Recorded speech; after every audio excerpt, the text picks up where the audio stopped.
Eudaimanya, systems and frameworks to improve habits, mind, and life.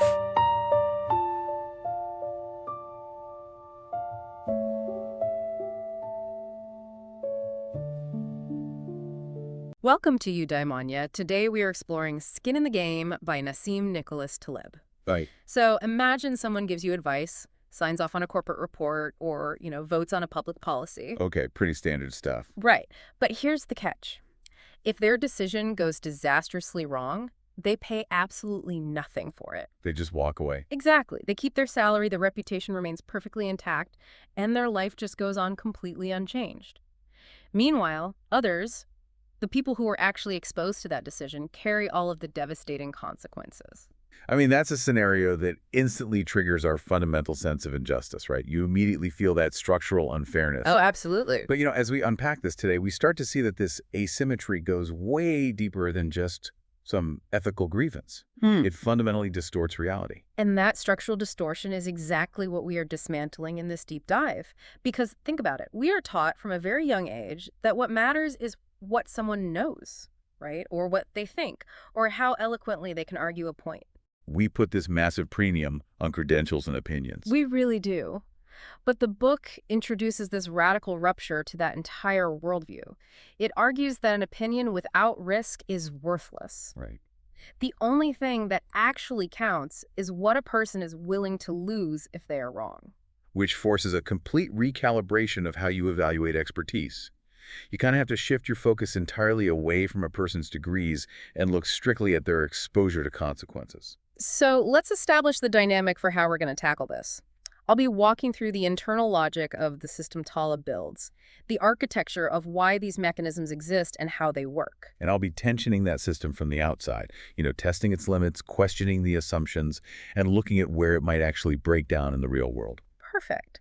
So let's look at the basic mechanics of how this asymmetry actually breaks down our systems. Yeah. The core question we have to grapple with first is, why do we continue to trust people who never pay the price for being wrong? Right. It seems so counterintuitive.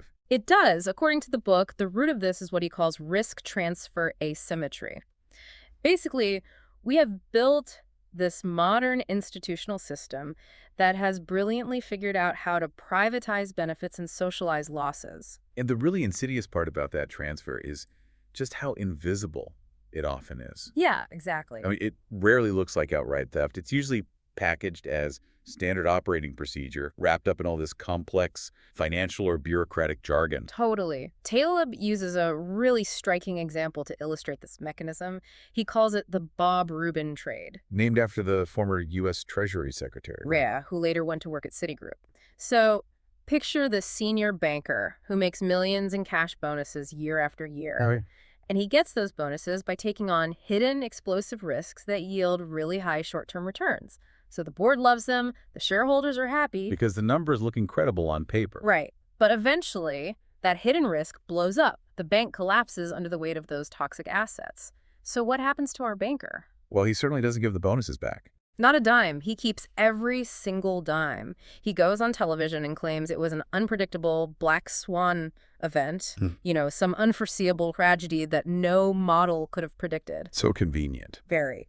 He retains all his personal wealth, and he shifts the absolute ruin onto the taxpayers, who are suddenly forced to bail out the bank just to save the economy. It's essentially a rigged coin toss. Exactly. If he flips a coin and it lands on heads, he wins millions. If it lands on tails, he yells, "Black Swan," and you pay for his loss. The architecture of his role guarantees he never touches the downside. Right.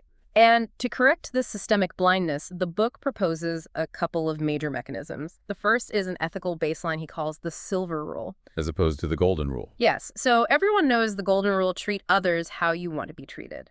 But the book argues the silver rule is structurally far more robust because it's based purely on the symmetry of results. Okay, so how is it phrased? It simply states, do not do to others what you don't want done to you. I like that. The negative formulation is what makes it so practical. How so? Well, dictating what is universally good under the golden rule can actually lead to some really dangerous paternalism. You have people forcing their version of good onto you. Oh, that's true. But it's much easier to universally agree on what causes harm. So the silver rule is basically a strict mandate to avoid transferring your risks onto someone else's shoulders. That makes total sense. I- And building on that ethical rule is the second mechanism, which is an epistemological filter. A way of testing what is actually true. Exactly. Taleb calls this the Antaeus effect. So, in Greek mythology, the giant Antaeus was entirely invincible as long as his feet maintained physical contact with his mother, the earth. Right, he crushed every challenger who fought him. He did. But during his 12 labors, Hercules figured out the architectural flaw in the giant's power. He lifted Antaeus off the ground, completely severing his contact with the earth. And instantly, the giant loses all his strength and is easily defeated. Yes. And the book argues that knowledge functions through that exact same mechanism. Knowledge is powerless, fragile, and ultimately fake if it isn't in direct, continuous contact with the ground. Meaning reality and risk. Exactly. When someone doesn't have skin in the game, they are basically hovering in the air. Their theories might sound incredibly elegant on a whiteboard or, in a TED Talk. But without the gravity of potential loss, their ideas just aren't tethered to reality. Right. The reality of consequence is the only blind judge of truth. I mean, the internal logic demanding that symmetry and groundedness is incredibly compelling. But I have to tension this framework from the outside here. Let's hear it. Because it really does have practical limits. If we take this strict demand for skin in the game and apply it to every single trivial interaction in our daily lives, it becomes an absurd exaggeration. Like what? Give me an example. Well, imagine demanding a financial deposit or some kind of blood oath or a simple restaurant recommendation from a friend. Right, just to ensure they have skin in the game. Exactly. Because no one is meaningfully harmed if the food just turns out to be mediocre. It risks turning a highly useful systemic principle into an unworkable personal obsession. That's a fair point. Forcing people to have extreme stakes in low-impact scenarios actually creates totally unnecessary friction in everyday society. Yeah, the framework is definitely engineered for catastrophic or systemic risk, not, minor social annoyances. But looking at those major systemic risks brings up a really interesting paradox in the book. Which is? Well, if high-level decision makers, like our banker Bob Rubin, are successfully avoiding the consequences of their errors, how does the world make any progress at all? That is the big question. Right. Why aren't we just living in a constant cascading state of collapse? Because despite all these shielded bureaucrats and executives, technology still advances, medicine improves, society generally trudges forward. So there has to be a mechanism driving that progress despite the bad actors. And the book resolves this by exploring how systems learn and differentiating that from how individual humans learn. Taleb argues for learning by via negativa, which essentially translates to learning by subtraction. Subtraction, right. We have this highly romanticized notion that systems get smarter because the individuals inside them read books, attend conferences, and reflect deeply on their mistakes to become better people. Which is mostly wishful thinking. The book argues that is largely an illusion, yeah. Systems don't get smarter by adding knowledge to the individuals. They get smarter by eliminating the fragile, incompetent parts. It's a purely evolutionary mechanism. Yes. The broader organism, the system, doesn't necessarily get smarter. The environment simply removes the dumb components. The most striking example the book offers here is commercial aviation. Flying is statistically incredibly safe today. Very safe. But that didn't happen because humans naturally learned from their mistakes and just collectively decided to be sharper, more attentive pilots. No, it became safe because the system brutally eliminated bad pilots and bad aircraft designs. Exactly. Often, very tragically, those bad pilots are now at the bottom of the ocean or in quiet cemeteries. The system learns through subtraction. Right. If you take an unwarranted risk and fail in a high-stakes environment, you are permanently removed from the system. So the system's accumulation of knowledge is built entirely on a ruthless filtering process. Let's bring in a comparative lens to really tension how profound that idea is. Okay, let's do it. Think about Daniel Kahneman, the Nobel laureate who wrote Thinking, Fast and Slow. Oh, yeah. Great book. Kahneman maps out exactly why we make mistakes from the perspective of individual psychology. He details our cognitive biases, showing us how our mental wiring is fundamentally flawed when we assess risk. Right. He focuses on the human brain. Exactly. Okay. Taleb, on the other hand, approaches the exact same problem of bad judgment, but explains why the system allows those errors to go unpunished. Kahneman explains why the human brain is a faulty engine. Taleb points out that if you don't build a structural penalty into the car, the driver will never feel the need to fix the engine. They are two entirely complementary angles on the same problem.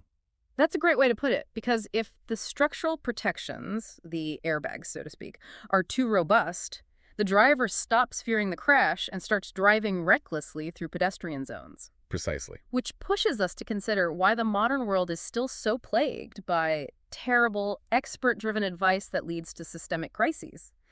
If the system naturally filters out the bad, why do we still have so many bad drivers at the wheel of our institutions? Well, because we've built entire industries specifically designed to shield those drivers from the filtering process.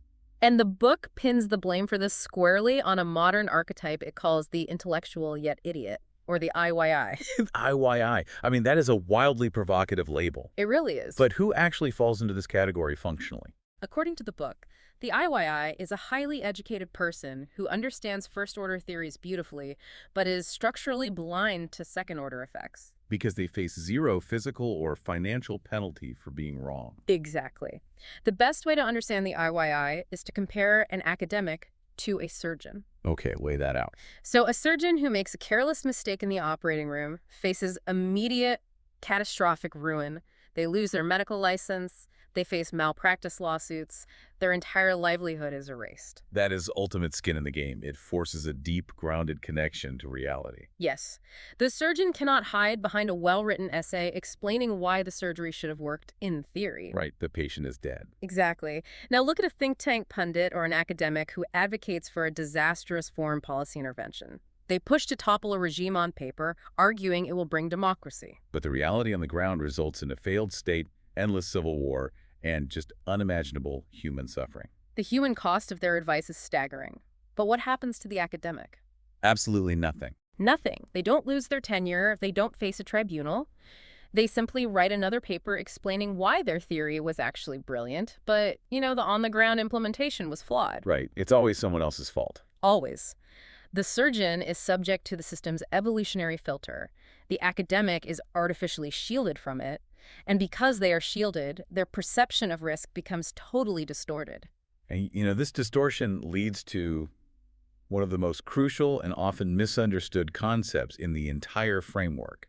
It fundamentally breaks how these shielded intellectuals calculate probabilities. Yes. I honestly always struggle a bit with this concept because it gets mathematically dense, but it is the absolute heart of the book's logic. You're talking about ergodicity. The rule of ergodicity, yes. Taleb argues that when there is a risk of total ruin, what he calls an absorbing barrier calculating average probabilities is a mathematical fallacy. Can you help break down the mechanics of why that calculation fails so badly? Sure. It really helps to separate the group from the individual. Ergodicity essentially means that the probabilities that apply to a massive group of people do not apply to a single individual moving sequentially through time, if there is a risk of ruin. Okay, so the book uses the stark example of Russian roulette to illustrate this. One bullet, 6 chambers. $1 million prize. Right. If you look at this purely as a cross-sectional expected value calculation, which is the exact way an intellectual without skin in the game might model it, playing once actually has a mathematically positive expected return. Because 5 times out of 6, you win $1 million. Right. So a purely rational, theoretical cost-benefit analysis spits out the advice. Take the bet, it's highly profitable. But the reality of time completely destroys that math. How so? Because if you keep playing sequentially, right, if you play it 10 times or 50 times, your probability of survival inevitably drops to 0. You eventually hit the bubble. Exactly. You hit what the book calls an absorbing barrier, which in this case is death. You cannot calculate an average return over time when the worst-case scenario permanently removes you from the game. Wow, okay. That makes sense. Let's ground that in an everyday business scenario to make it less abstract. Yeah. Imagine a small business owner who has an opportunity that offers a great return, but it carries a 5% chance of total bankruptcy. Okay. A shielded corporate consultant comes in, runs the numbers, and says, the expected value is positive. You should take these kinds of bets all the time. Because the consultant is thinking like a group. Exactly. They're thinking if 100 businesses take this bet, 95 succeed and make millions, and only 5 go bankrupt. The overall portfolio of the 100 businesses goes up. But the single business owner has to live through time. Right. If that single business owner takes that same 5% bankruptcy risk every single month for a few years, their personal chance of hitting ruin approaches 100%. They hit the absorbing barrier. They do. The intellectuals, because they are shielded from the ruin, treat every decision like a casual, independent bet in a casino where they have infinite chips. They confuse the probability of the collective with the survival of the individual. Because it's never their ruin. They never hit the absorbing barrier themselves, so they literally can't perceive it. Exactly. So the book's solution to this blindness is to force bad actors to put their skin back in the game. Taleb heavily relies on direct civil liability, basically tort laws. He believes that if you just let people sue the bad actors for the damage they cause, the system will naturally self-correct. And this is where we have to push back hard on one of the book's major underlying assumptions. Taleb assumes that direct civil liability people suing each other in court is almost always vastly superior to government regulation when it comes to fixing these asymmetric risks. Because a lawsuit immediately forces the bad actor to pay for the downside they created. It's direct symmetry. On paper, yes. But here's the massive flaw in relying solely on lawsuits. What happens when the harm is incredibly diffuse, slow-moving, or environmental? Okay, give me a scenario. Imagine a chemical factory subtly polluting a regional water table over 40 years. It slowly causes a 15% spike in cancer rates across an entire county. That's horrifying. Right. And civil liability struggles immensely in this scenario. You cannot easily point to a single agent causing immediate harm to a specific individual at a specific time. Because it's spread out over decades. Exactly. You can't sue a specific Bob Rubin of the chemical world when the damage is that complex, delayed, and distributed. The mechanism breaks down because the causality is just too murky for a courtroom. Precisely. In those cases, proactive government regulation, despite all its well-documented bureaucratic flaws, inefficiencies, and shielded regulators, is sometimes a necessary evil. Simple tort law is entirely unequipped to handle systemic, generational harm. The architecture of skin in the game is brilliant for localized direct harm, but it hits a wall when the harm is spread thinly over millions of people and decades of time. That tension brings us to a very practical dilemma then.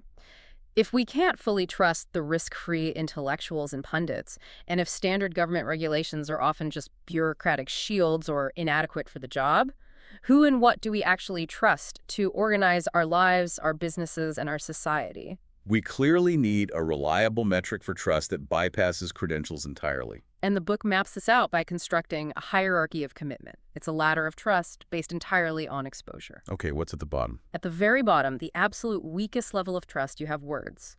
Cheap talk, opinions, forecasts, academic papers. The realm of the IYI. Exactly. Moving up a level, you have your portfolio on the line. This is financial commitment. You are invested in what you say, like a hedge fund manager who actually owns a massive share of the specific funds they manage. They bleed if the clients bleed. Right.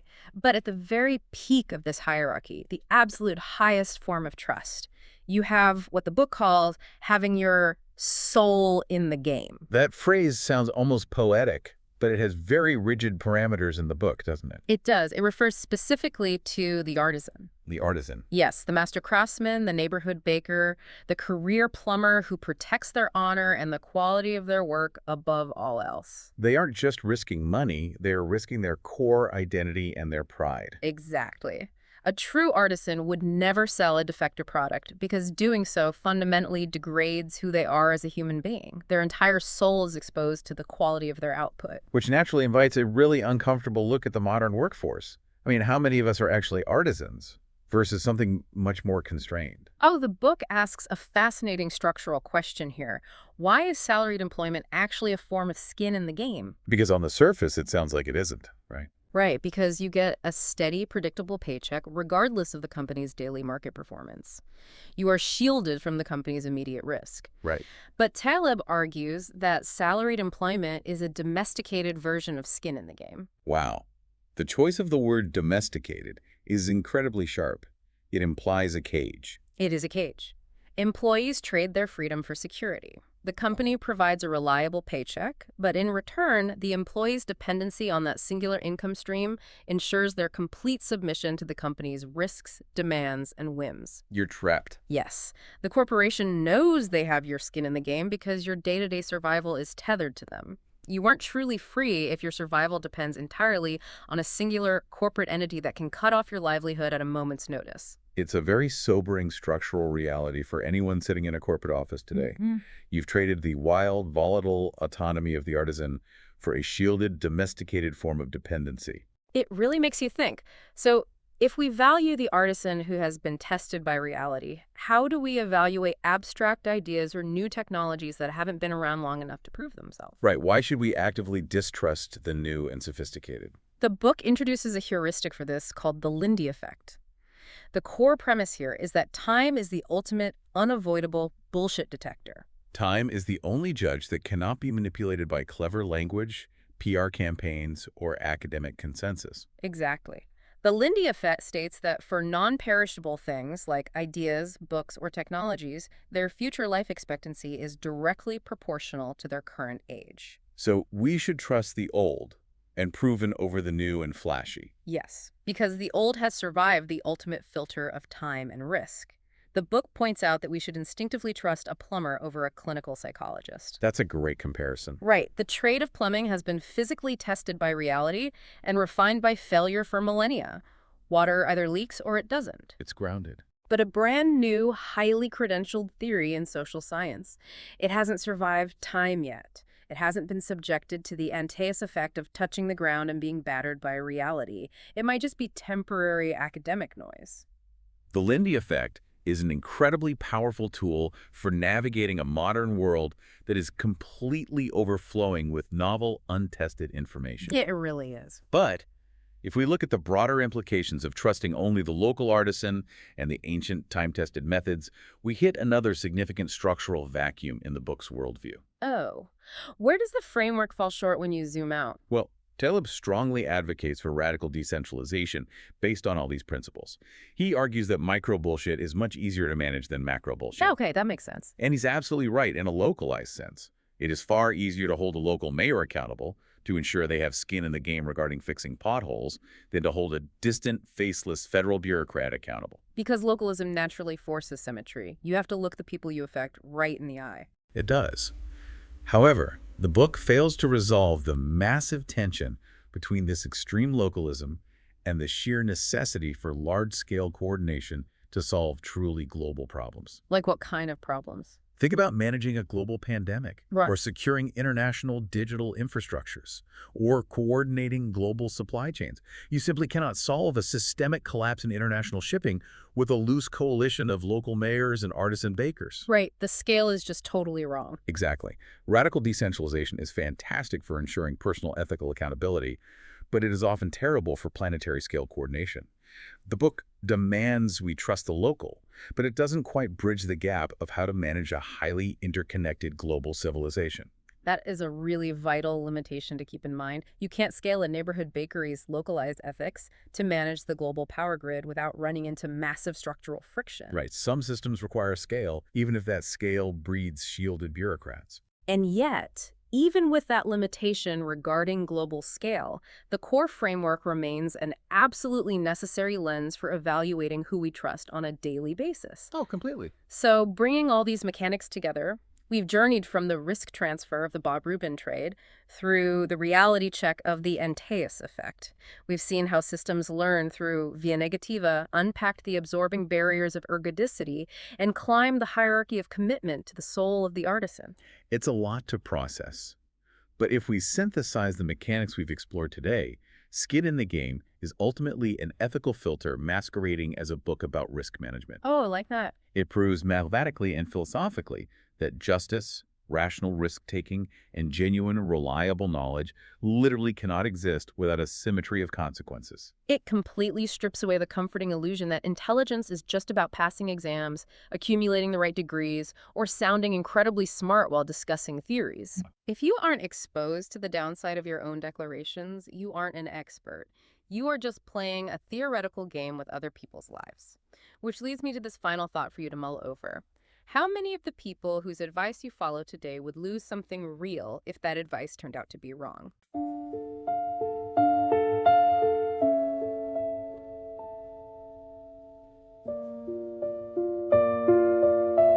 If this video was useful, give it a like, subscribe, and share. More systems and frameworks in the next Eudaimanya video.